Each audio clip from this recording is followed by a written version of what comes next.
Lo dijo en la primera hora. Muy bien, 8:32. Agradezco los múltiples mensajes que hemos recibido a propósito de la tertulia que tuvimos hace minutos con Silvia Buendía y Ricardo Vanegas. Siempre sostengo y defenderé la naturaleza del debate como una confrontación de ideas. Y claro, al final ustedes, querida audiencia, queridas oyentes, internautas, tienen la posibilidad de tener su propia valoración sobre los hechos de la gran agenda y los hechos que se comentan, que se debaten, que se analizan en este espacio de noticias. Muy honrados por vuestra generosa sintonía. Bueno, en la primera parte de este espacio hice una reflexión, para quienes me siguen desde muy temprano en la mañana, sobre la ausencia de institucionalidad, que evidentemente esa ausencia motiva que seamos desconfiados. La decisión que se conoció en las últimas horas respecto del régimen semiabierto al que se va a acoger en estas horas el señor Ricardo Rivera, quien fue uno de los sentenciados por el delito de asociación ilícita vinculada a la trama de Odebrecht. En 2017 fue sentenciado a 6 años. Rivera ha cumplido el 60% de la pena. La legislación permite justamente acogerse a ese beneficio de carácter penitenciario. Un juez ha accedido porque no tiene otros procesamientos judiciales, otras investigaciones abiertas el señor Rivera. Pero, más allá de esa discusión netamente jurídica, muchos, y he leído a gente que debate esto fundamentalmente en las redes sociales, dicen, bueno, aquí resulta que se cumple unos años en prisión, se recupera luego la libertad, y ¿qué pasa con el dinero robado, con el dinero supuestamente robado? ¿El Estado ha logrado recuperar o no? Creo que esa es la discusión que se vuelve a generar a partir de lo que está pasando con el señor Rivera. Otros casos análogos sobre los cuales mucha gente se pregunta, ¿y qué pasa con el dinero que ha desaparecido fruto de la corrupción? Mae Montaño Valencia nos acompaña ahora mismo de modo telemático para conversar. Ella fue 2 veces legisladora de la República, más recientemente fue ministra de Inclusión Económica y Social, pero siendo legisladora, Mae Montaño fue una de las impulsoras del proyecto de ley de extinción de dominio. Ese proyecto de ley apuntaba justamente a que se recupere el dinero robado. Y quiero preguntarle y pedirle una opinión a Mae Montaño a propósito de este tema de Ricardo Rivera y los comentarios que hace un segmento de la sociedad. ¿Qué pasa con el dinero robado? ¿Es posible recuperarlo o no? ¿Qué pasa con la ley de extinción de dominio? Ingeniera Mae Montaño, bienvenida, buen día, qué gusto. Muy buenos días, estimado Fabricio. Para mí un inmenso gusto poder conversar con usted y hablar con el famoso Fabricio Vela cuando se va a terminar casi que el año 2021. Es un símbolo de suerte. No sea así, me va a hacer acholar. Y un saludo muy cordial a quienes nos escuchan a través de Radio Sonorama. Encantada. Gracias Mae por sus palabras. Gracias a usted por la posibilidad de conversar de un tema que sin duda debe volver con mucha fuerza al debate nacional. Por estas cosas de la política que nos trae de escándalo en escándalo y de bronca en bronca entre los unos y los otros, estos temas de interés nacional pasan desapercibidos. Pero lo que sí es cierto es que no hay una decisión política, no hay una voluntad política de las distintas instancias del Estado ecuatoriano para tener una herramienta fuerte que permita no solamente recuperar lo robado, eso es lo más triste, digamos, de estas circunstancias, sino que es una herramienta para luchar contra el poder económico del crimen organizado nacional y transnacional. Usted sabe que en este debate de la ley de extinción de dominio, que finalmente se aprobó en diciembre del año pasado y entró en vigencia en mayo de este año, de 2021. Han pasado 6 meses y medio y el reglamento de la ley está todavía en un borrador que pasa de mano en mano entre las distintas instancias. Yo les digo a los ecuatorianos que es hora de que no dejemos morir los temas importantes, porque cada vez que suceden casos como el de señor Rivera y de otros, nos vamos a acordar de ¿y lo robado? ¿Cuándo se va a recuperar? Y tenemos que ser directos. Aquí hay que llamar la atención al Ejecutivo, hay que llamar la atención a los órganos que tienen que ver con la aplicación de la ley, a la Fiscalía, a la Procuraduría General del Estado y al Consejo de la Judicatura. ¿Dónde está la aplicación de la ley? ¿Qué están haciendo? ¿Por qué no se ha expedido el reglamento? ¿Qué está haciendo la Fiscalía? O sea, que nos rindan cuentas. Y la famosa Asamblea debería también poner en marcha esto que fue parte de la reforma de la Ley Orgánica de la Función Legislativa, de un procedimiento a través del cual la Asamblea está obligada, señores, obligada a evaluar y hacer seguimiento de la ejecución de las leyes que se aprueban en la Asamblea. Y esta ley de extinción de dominio es demasiado importante para dejar que al vaivén del tiempo las autoridades hagan o no hagan nada respecto de la aplicación de una ley que efectivamente nació sin dientes, y ese es otro de los temas que hay que debatir, pero que está ahí. Entonces hay que hacer que funcione y luego con la evaluación de su funcionamiento ver que es necesario hacer una reforma seria de la ley de extinción de dominio. Hay mucho de qué hablar sobre el tema, mi querido Fabricio. Ahora, le voy a leer un mensaje que me escribe una de nuestras oyentes. Me dice, si no encuentran el dinero, ¿será que no existe ese dinero? O sea, creo que esta también es otra discusión. A propósito, digamos, de ciertos casos de corrupción. Hay casos en los cuales se ha logrado encontrar la ruta del dinero. Se me viene a la mente tal vez un par de casos emblemáticos. El uno del exministro de Electricidad, Alexei Mosquera, que se encontró un depósito de Odebrecht de casi $1 millón en una cuenta en Andorra. Y el otro caso, el de Carlos Pareja Yanuseli, que se encontró todo este entramado societario de empresas domiciliadas en paraísos fiscales. Pero hay otros casos sobre los cuales no se ha encontrado la ruta del dinero y eso ha generado una gran discusión. Le recapitulo este mensaje que recibo. Si no encuentran el dinero, ¿será que no existe o qué pasa con eso, Mae? Lo que sucede es que en la aplicación del Código Integral Penal hay muchos límites y por eso es que recuperar lo robado, y por eso es que muchos abogados, muchos juristas, muchos políticos prefieren quedarse con la aplicación del Código Integral Penal y no de la Ley de Extinción de Dominio. Y por eso no fue gratis que los legisladores y las élites, porque fueron élites académicas, profesionales, el Ejecutivo, en una confabulación, hicieron que la Ley de Extinción de Dominio se subordine al Código Integral Penal. Pero aún así, ahora con esta herramienta, habría que poner un reglamento que ya le digo, son 6 meses y medio y el Ejecutivo tampoco ha tenido ningún interés de emitir ese reglamento y hay que presionar sobre eso para que se apruebe.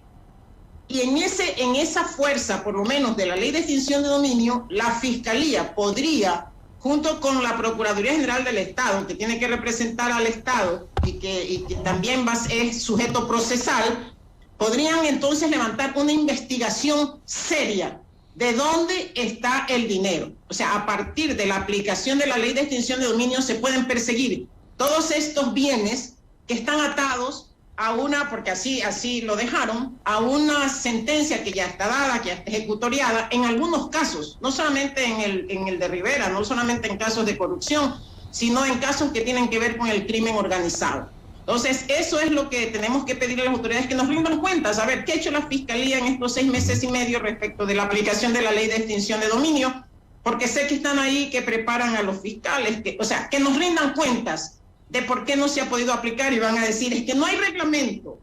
Pero estando la ley, hay algunas cosas que sí se pueden hacer, hay otras que sí van a necesitar de manera urgente este reglamento. Y yo vuelvo a insistir, digo, qué tristeza del Ecuador, porque nos pasamos hablando de que queremos combatir la corrupción, de que queremos combatir el crimen organizado. Y cuando tenemos una herramienta que sí ha dado resultados en otros países, y un ejemplo de eso es Colombia, en donde sí se ha recuperado recursos del crimen organizado, inclusive con ese dinero se rehabilitó el sistema penitenciario en Colombia, una gran cantidad de obras y de procesos de rehabilitación del sistema penitenciario se hicieron con dinero recuperado del crimen organizado. Y en el Ecuador, ni el Ejecutivo, ni el Legislativo, ni las otras instancias levantaron su voz y su debate.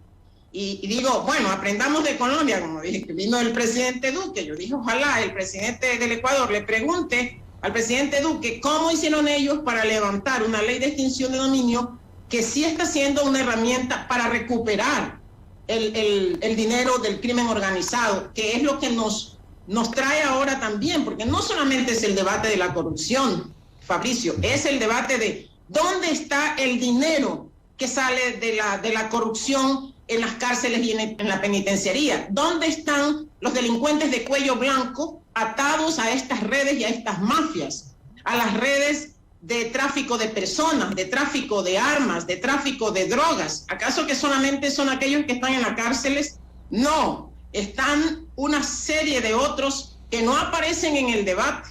O sea, ¿dónde está el dinero? ¿Por dónde circula? ¿Por qué entidades del sistema financiero? ¿Quién está lavando estos activos? ¿Quiénes están gozando de los bienes mal habidos? ¿O nos quieren hacer pensar que todos estos temas de la violencia sin límite que está ocurriendo en el país, no solamente en las cárceles, sino en las calles, en la esquina, en las ciudades, simplemente tiene como objetivo generar violencia? No, la violencia es el modus operandi para causar miedo, para causar terror y para discutir o para disputarse, como nos dice la policía en cada crimen, el territorio. O sea, que ese territorio ya no está bajo la potestad del Estado ecuatoriano. O sea, ese territorio que ya es de las mafias, porque se matan, dice, por una lucha de territorio. Es gravísimo lo que está ocurriendo, pero no queremos tocar esos temas. O sea, todo lo que signifique dinero en grandes cantidades y fortunas mal habidas, no lo queremos tocar. Mae, usted hace pocos días le concedió una entrevista al canal de televisión Ecuavisa e hizo una reflexión. Cuando tienes una sociedad con hambre indignada por la corrupción y porque no se ha recuperado lo robado, ¿se le puede pedir que defienda la democracia? Usted hacía esa pregunta. ¿Qué quiso plantear con ese interrogante, Mae Montaño? Plantear que la democracia no puede solamente entenderse en las disputas de los políticos, ni en las acusaciones de si hay 1, 2 o 3 líderes desestabilizadores del gobierno y de la democracia, que hay que profundizar. Y yo me planteé, y porque a veces las cifras y los números dicen más que las palabras, en 2 cifras que salieron en Latinobarómetro 2021, que realmente deben despertar el análisis y la preocupación de quienes estamos, digo yo, porque soy como ciudadana ahora, y por supuesto quienes representan al pueblo ecuatoriano, están obligados a fortalecer los mecanismos de la democracia. Entonces, ¿qué nos dicen estas cifras? Nos dice que el 55% de los ecuatorianos dice que sí, que hay un sistema así como de mala gana, hay un sistema democrático en el país, hay un régimen democrático en el país, pero con grandes problemas. Pero lo más triste es que solamente el 10% de los ecuatorianos, es una de las cifras más bajas en América Latina, dice que está satisfecho con la democracia. Y eso es muy grave. Y está atado a los graves problemas que la gente viene padeciendo y que se han agravado con la pandemia. Entonces, el tema del hambre que ha crecido, el tema de la extrema pobreza y de la pobreza que ha crecido en este tiempo, para hablarnos de 8.300.000, según los datos del INEC, ecuatorianos que están en extrema pobreza y en pobreza, pero que también estos 2.300.000 nos hablan las multilaterales, y eso estamos hablando de fines del año pasado. O sea, seguramente esas cifras se han incrementado, porque no es difícil a quienes estamos en el territorio y a quienes recibimos el llamado de auxilio de familias que no tienen qué comer. Entonces, cuando esas necesidades, pero urgentes, porque esas no esperan, es que el hambre no espera, cuando esas necesidades urgentes no están satisfechas por una base social que en este momento se está sintiendo abandonada, porque así se está sintiendo, y ese es el llamado de atención, así que no nos quedemos en los discursos efervescentes de defensa de la democracia, sino que bajemos, que miremos hacia las bases, que vamos a reconstituir, que pongamos en el debate y en la búsqueda de soluciones una política social como protagonista. Ese es el interés en este momento. Y entonces de esa manera podemos fortalecer la democracia. Cuando la gente, digo, yo siempre utilizo una frase, La gente defiende aquello que valora. Si no valoras, si solamente el 10% de los ecuatorianos valoran viviendo en democracia, es sumamente grave, es sumamente delicado. Significa que el 90% no siente que viviendo en democracia encuentra los canales necesarios de participación, de inclusión, de oportunidades, de mejoramiento de las condiciones económicas. La gente quiere autonomía económica, la gente quiere mejores días para su familia. Esa es la ansiedad que hay ahora. Y yo digo, y si le sumas a ese 8.300.000 ecuatorianos, a los clase media emergente, que están desesperados porque no saben cómo mantenerse en esa clase media, luchando con sus deudas, luchando en la informalidad, porque muchos de la clase media perdieron su trabajo durante la pandemia, y por eso es que las cifras del INE nos dicen que solamente 3 de cada 10 ecuatorianos en edad de trabajar tienen un empleo adecuado. Significa que 7 de cada 10, 2/3 partes de los ecuatorianos, están ahora mismo, en este momento, lidiando con la informalidad para poder sostener a la familia. Esos son los temas que tienen que ponerse en el debate nacional. Quiero interpretar su postura. ¿De alguna manera es una crítica al gobierno del presidente Lasso, Mae? Es un llamado. Es un llamado porque... Más que una crítica, es un llamado. Es un llamado. Un llamado a hacer lo que se tiene que hacer. Y como he dicho, hay otro de los temas despreciables por los políticos y por quienes llegan a los gobiernos, no solamente a nivel del gobierno nacional, sino también de los gobiernos seccionales, es esta indiferencia para cumplir con los ofrecimientos de campaña. Y lo que no saben es que no cumplir los ofrecimientos de campaña y no honrar la palabra, no solamente que desgastan la imagen y la confianza en un político, en un mandatario, sino que también debilitan a la democracia. Porque cuando los votantes acuden a las urnas, atraídos, generalmente, usted sabe muy bien que la gente no lee pues los planes de gobierno, que generalmente ni los presentan completos, presentan alguna cosa ahí en el CNE, pero no es una herramienta de debate nacional, de discusión. Se debate y se conocen las propuestas de campaña, los ofrecimientos que hacen los candidatos y las candidatas en algunas instancias. Y estos ofrecimientos son los que atraen la posibilidad de que votes por uno u otro. Significa entonces que esos ofrecimientos de campaña tienen que ser cumplidos para que la imagen y la palabra de un mandatario y de un político se fortalezcan. Por eso es que se desgastan tan rápido, porque la gente empieza a sentir que le engañaron. Y eso es muy crítico, eso es delicado en una convivencia democrática. Ingeniera Mae Montaño, ¿cómo quedó su relación con el presidente Lasso luego de su salida del Ministerio de Inclusión Económica y Social? Pues nada, yo soy ciudadana, simple, con mi voz, libre como siempre, usted sabe. Pero usted hace política y usted fue parte de ese proceso en su momento, con obviamente los bemoles que son de dominio público, pero usted fue cercana en su momento al presidente Lasso, Mae. Usted lo ha dicho, fue. ¿No volvió a hablar usted con el presidente luego de su salida? No hemos vuelto a conversar. Yo no soy parte del gobierno, por supuesto.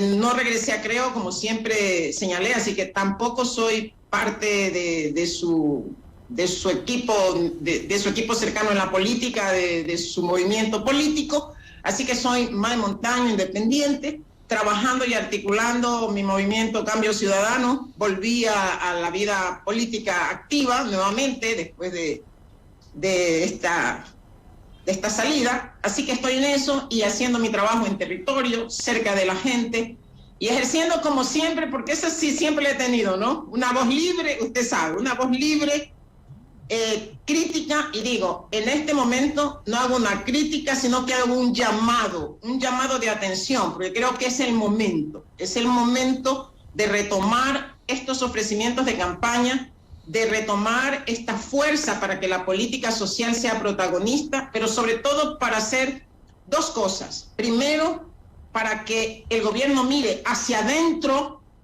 y mire hacia las bases, porque estamos como muy concentrados o está muy concentrado en sus políticas hacia afuera.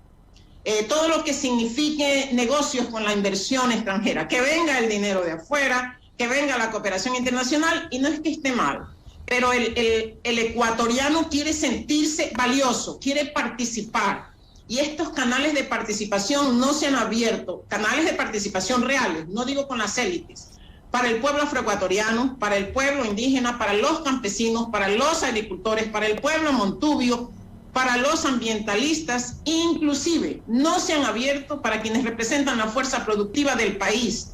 No hay canales de participación, no hay todavía mecanismos de inclusión en las políticas y sobre todo lo que yo reclamo siempre en la política social, ni siquiera en la política económica, porque he escuchado a grupos de empresarios en gremios decir que quieren un acercamiento y un diálogo abierto, verdadero, o sea, no solamente que se convoca de boquilla, ¿no? O sea, vengan todos a la unidad, o sea, vengan todos a apoyarme en esta unidad, sino esa unidad que busca los consensos, que busca los acuerdos reales. Inclusive, lo que han planteado algunos sectores empresariales es el pacto fiscal, porque no estuvieron de acuerdo en una ley que no fue consensuada, sino que fue sacada desde el escritorio de unos tecnócratas para decir que era la mejor ley del mundo. Entonces, cuando no hay esos mecanismos de consenso, cuando no hay esos acuerdos, cuando no hay esas líneas de participación con las bases, con la sociedad civil, con la fuerza de los sectores populares, y menos, y ni siquiera con sus aliados que deberían ser más cercanos, que son los de los sectores productivos, se corre el riesgo de que esas políticas no trasciendan ni a un gobierno y menos que sean respetadas y aceptadas por gobiernos siguientes. De eso es lo que hablo ahora desde mi posición ciudadana y desde mi voz siempre defendiendo la democracia. Usted sabe, siempre defendiendo la democracia, pero la democracia real, esa que se preocupa de las soluciones a los que más necesitan, a los más pobres, pero también a esa clase media que se siente abandonada. Correcto. Este es un buen momento para eso. Correcto, para ingeniero. retomar ese camino de participación y de inclusión. Correcto, clara su exposición. Le agradezco mucho, Mae, por estos minutos para conversar. Que tenga usted un buen día. A usted, y muchas gracias por marcarme el camino de la suerte. Gracias a Mae Montaño Valencia, ex ministra de Estado, ex legisladora, aquí en A Primera Hora, 8:55. Primera plana. Todas las noticias, todas las voces.